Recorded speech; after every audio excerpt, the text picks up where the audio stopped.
I've never seen a chip-carved bowl.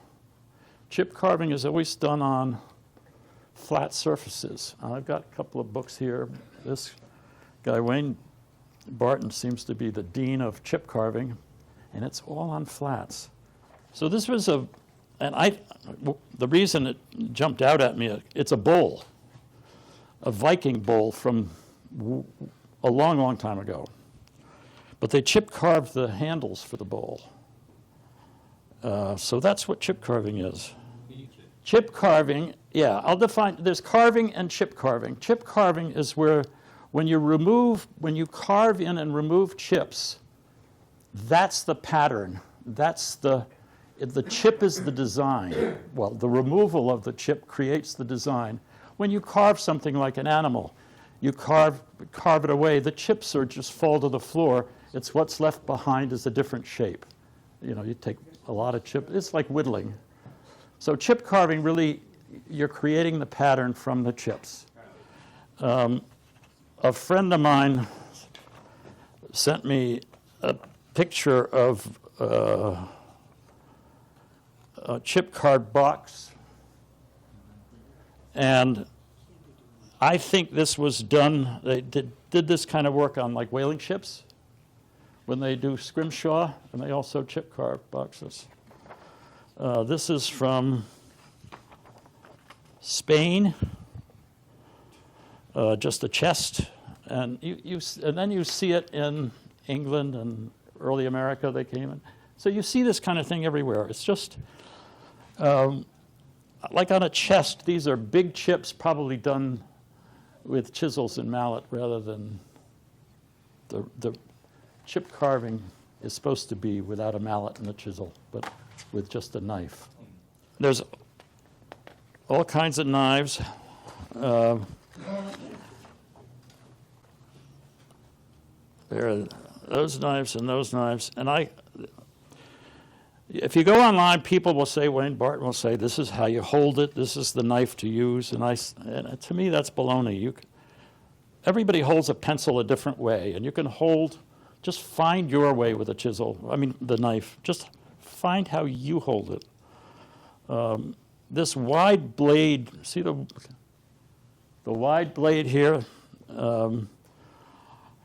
I think a lot of people recommend that knife, and I avoided it, and I still avoid it, because when you make a curve with a big flat, you can't make a smooth curve. It has to be so I prefer these a smaller knife. I use the same knife that I use chip carving. I use a knife like this. So I draw a square, a diagonal, and the horizontals, and then just with a compass on one, and you go all the way around, and you get that. And that is, that's this. And that's, I'll put it here. Sure. That's what that is, and that's what that is. The same thing. And I did that with just, a Starrett square with the 45 has it, that's all. I started with a square shape parallel. So I put the square on it and drew those lines and put the compass on. Straight lines are easier than curved lines. So I've gotten more sophisticated now. I've learned how to use a computer. I can draw straight lines on a computer and print them. And I can draw curved lines on a computer and print them, just like I did this. So the simplest, so the chip carving is triangles, a series of triangles. There is a 2-point, so triangles are 3 points, and most chip carving is 3 points. There are 2 points. A 2-point would be like a moon or an olive leaf. 3-point is the place to start. I'm going to start with this, just on a flat surface, and then I'll talk about what I'm doing now, trying to get them on bowls, getting the pattern. So getting the pattern on a bowl is different than getting a pattern on a flat square. But if you draw a a triangle, any triangle, doesn't matter what the triangle is. The center of the triangle, I put dotted lines when I print them out. And I cut that one out, and I cut this one out, and cut that one out. And that's really what it is. On the 3 oilstone boxes, there was one that looked like the 2 sides were like, the triangles were, I kind of liked doing it. This was a straight up and down cut, and that was a straight up and down cut, and then it was shaved down into it. That's the easiest one to do. These are the knives that I use. I'm kind of a tool junkie, but I don't use these. Sharpening them, I prefer just sharpening them on an oilstone. But there's plenty of times when I don't use an oilstone, when I'm sitting outside on the patio and I have these. This is 3M abrasive film. You can buy it sticky back, and it goes from 9 microns to 100 to 80 microns. The final step sometimes is to just a piece of leather.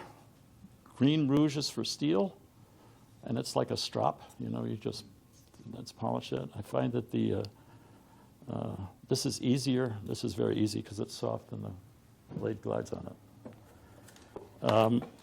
When the knife is straight and you try to sharpen it like this, the heel can get in the way. So when you have a knife like this, and you're trying to sharpen this edge,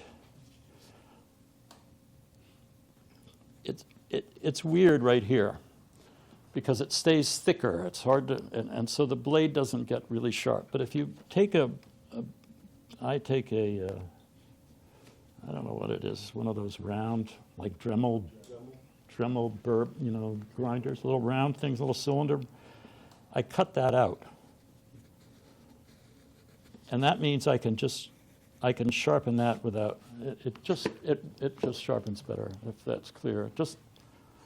And the other thing I do is I shorten the blade because you don't really use that part of the blade. You just use this part, and I hate just sharpening the whole thing. It sharpens faster if you sharpen less metal, if you're taking away much less metal. Okay, the other thing, I got this. When you're sharpening the blade, some people will say you want your blade to be really sharp like that. And,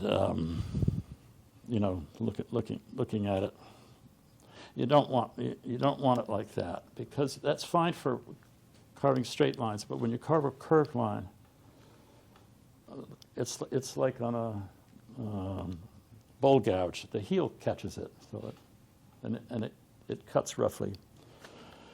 So we cut it slightly round, just slightly round. I'll pass around my knives, and that way, when you're going around a corner, the knife allows it to go around the corner. I can probably do a letter in about 30 seconds. And I think anybody can do one in about a minute. So basically, I'm going to go deep in the middle, straight down 3 times, and it's the stab cut. So you're not dragging at all. I'm just straight down. This is everybody can do that one. That's an easy cut. Now, when I'm alone, I do it with my thumb down, and I can do them a little faster. So the grain is running this way, and this, I think, is a piece of basswood. So there's grain. Now, this kind of wood I can cut uphill instead of just downhill. Does everybody know about that on a lathe? You know how you do that? So it goes, the grain is that way. So if I'm cutting this way, the grain isn't going to tear out on me as I cut it. If I cut on this one, it would. So you just, now this wood doesn't matter, but some woods are trickier and you have to mind the grain. So this I can just cut. So then there's, what angle do I cut on this? The books, they'll say what's the right angle and what's the wrong angle. And again, I say, do it whatever the way you want it, what way you think it might look well. Well, you can see the effect of the cut when I help. So what angle? It doesn't matter. If it's a harder wood, shallower is a little easier. If it's a bigger shape, a steeper angle makes you're taking too much wood off. It's too hard to do. So with this wood, I'll just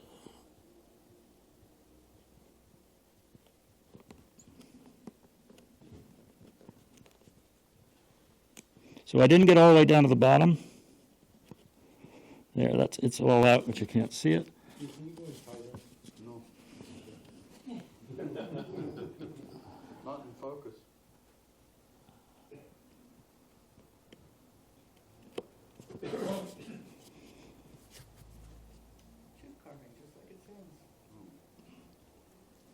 You'd also have to move away because that's the most of an angle down.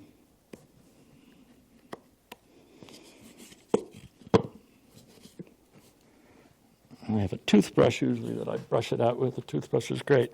Let me show you how to transfer a computer printout to a piece of wood.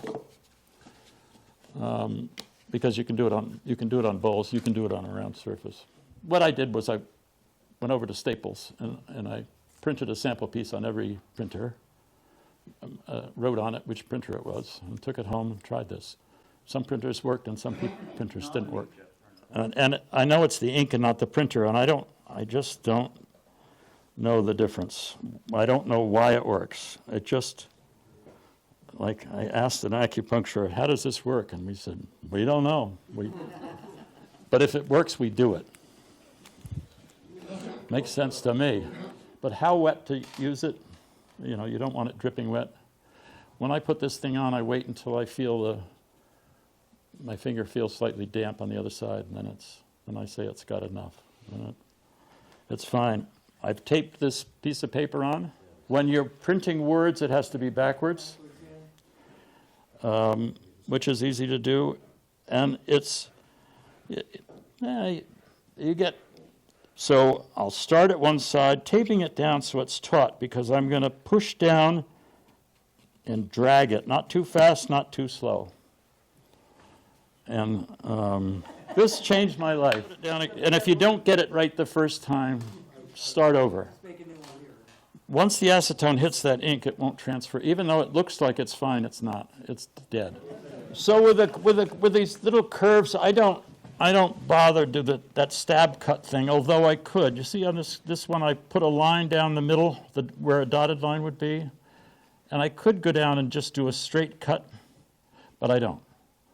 I just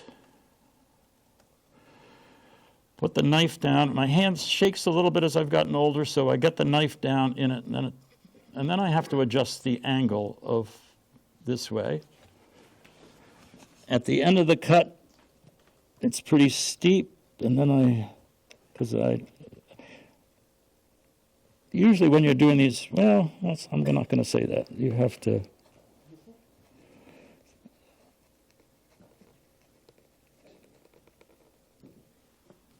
I might go over that.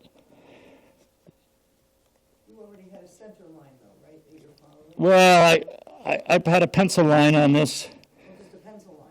Yeah. Okay. You didn't take a center? I didn't do the center stab cut, no.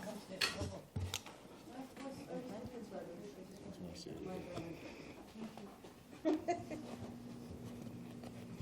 I'm not really going to worry about following the line because it's just a demo. Yeah, but that's gorgeous. Great. That is great. Wow. So Nice. when you were starting Yeah, it, right. did you start by making a center line on a curve? No, By- no. No, a curve Doing you these, never did it. doing this shape, you don't need to. I'm gonna go home now and do it, no problem, got it. It's So you just go because, one side and the other side? The other side. See- It's to make the perfect triangles that you need to do that? no, because the bottom of the hole I want straight. Oh, that's why. Yeah, Okay. Okay, so this is gonna be straight because it's gonna be as straight as the tip of your knife Right. is tracing it. yeah. Got it, thank you. Fascinating. Okay, so this is we'll do the stab cut. So many hobbies, so little time. So many things that I want to play with. I don't have enough playtime in my life.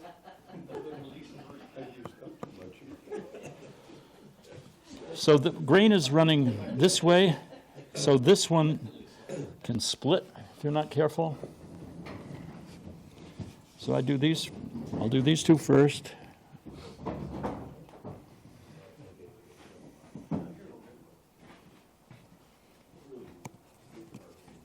Oh, cool.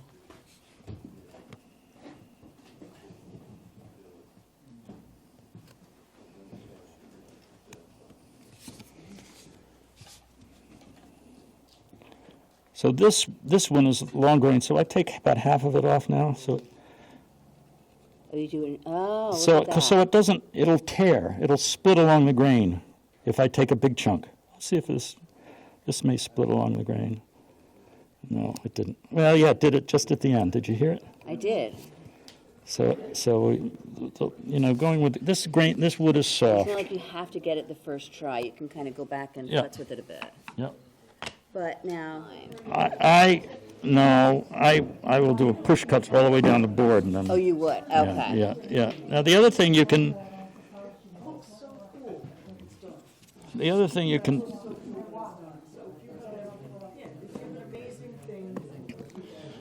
you can use this knife.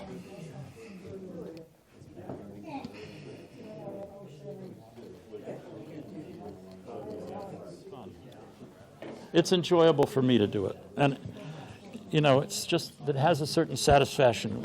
You know, it's just, I love working with my hands, and it's satisfying. So I want to, the whole thing for me now is I'm a bowl turner, and this is a bowl turners group. So working on flat wood might be fun for a while, but really what we're into is the bowl. So I should have done it. Putting that simple triangular pattern on a bowl rim would be very easy to do. So I decided I wanted to chip carve, you know, like the whole bowl. That's what I would like to see. I think Yeah. that would be very cool. But this is such a crappy piece of wood that I'm just gonna do a band. So I decided to do a band. So I worked out what I wanted to do, and it was this. It's on that sample. I cut a couple of things. It's this pattern going all the way around. Yeah. Okay. And I didn't want to freehand draw it. Well, I'm going to show you what I do and what I came up with. So you know what the diameter of this is. But how can I get this on a computer so that I can put a design on it? And I've done it so that I can write words here. And this is what I do, and the math of it is baffling to me. So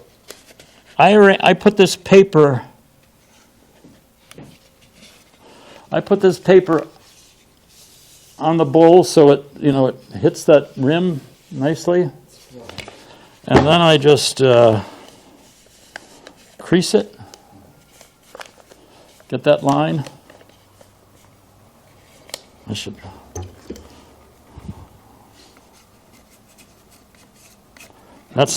I can do the line. I take it off the bowl. Okay. I don't know if you can see it. Can you see it? No. You can see the crease a bit. Maybe if I hold it up, you can see it. See that you can see the crease a bit? Yeah. So I pencil that line, put it in the scanner, and put it into the computer. and adjust a circle until it fits that. So this bowl has that circle has a 28-inch diameter, radius. I don't understand how a 28, no, radius. This is the circle. This is the circle. It's huge. It's huge. Yeah, the radius of that circle, exactly. It's if you're drawing. But this is a small bowl. How does it? That's a good one, oh, yeah. You know, it's weird. And if I do the reverse and put a piece of paper on here and do the same thing, it's different. So I end up with this wraps around the bowl. So I can put this on here. I'll put it so the design is out, not on the in. You'd have to, I'd reverse it to transfer it. So this is what I'm going to do, and You're going to do the transfer and then. I'll do the transfer with the acetone, and then I'm going to carve it on it. If you don't know how to draw patterns on the computer and print them out, Drawn by hand with pencil. draw them by hand and pencil, glue the paper down, or what do you call it, carbon paper down it? I just turn it over and pencil the lines, and then and do it. So transfer on a flat paste, just do it with a ruler and a square. The knife, God, they're expensive. It's ridiculous.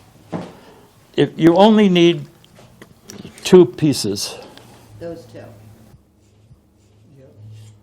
Don't buy the big one. They're. I think it's tough to put I tend to put shinier finishes on my bowls, and I think with chip carving, it's probably better to use a dull finish, just an oil, not a shiny finish. It shows the shadows and such. No, you don't. You're not gonna sand it all, right? Well, the transfer, the black will be there. So yes, lightly sand it, but you don't want to sand it so much that you get flats between the chips. So lightly sand it, get the black off, and then just oil it. Well, I love patterns. I think that the geometry of these things when they come out appeal to me. I like it, and they can describe I don't know. It enriches over history they've been embellishing things with design. So the decorative arts are, I went to school in the 60s where it was out with all the decorative arts. It was just plain and simple, and I've outgrown that. I want a more decorative shape. I want a beautiful, simple shape of a bowl, but then I like it embellished somehow. So that's what I'm working towards. The first one I did, I decided I take whatever, that's a tung oil finish, and I put, it thins with turpentine, so I could just take a little oil paint out of a tube and color it a tiny little bit in a bottle cap. Color it darker, and just paint it in there. The first time I did it. You had to get it all in exactly the line? No, slap it on. Slap it on. Slap it on. But the first time I did it, it sucked into the wood, and it just looked like somebody smeared dark all over it. Terrible. So 2 coats of 2 coats of clear finish until the wood is sealed. And then the 3rd coat, I'd use that bottle cap of finish with a little coloring in it and just go around and slap it on, make sure it's all on. When it dries, sand it, sand the rim, put it on the lathe, just lightly sand the rim, and get the black off, and then 1 more coat of finish and you're done. And what are you using for the clear finish?